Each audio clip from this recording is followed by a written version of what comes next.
Okay, so I'm going to attempt this with some cassette backing. If my friend in the cassette... Okay, so we're going to do the history of Rough Trade documentary?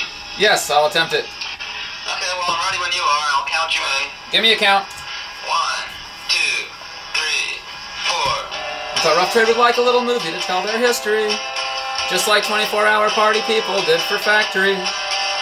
So I did some reportage, and I shot this low-budget footage, and I also did one for K Records in case Rough Trade drops me. In 1975, Jeff Travis came from London. He traveled to Canada and the US just for fun. He tried his hand at hitchhiking and found thrift stores to his liking, and shipped home cheapo discs by the ton.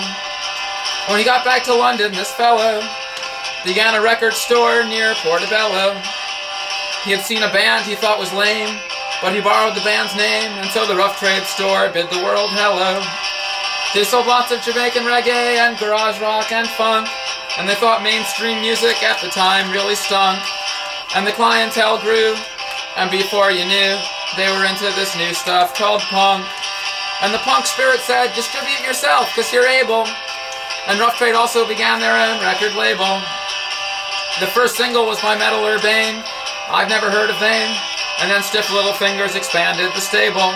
There followed the Raincoats, the Swell Mats, the TV Personalities, the Young Marble Giants, the Slits, and Squiddy Politti.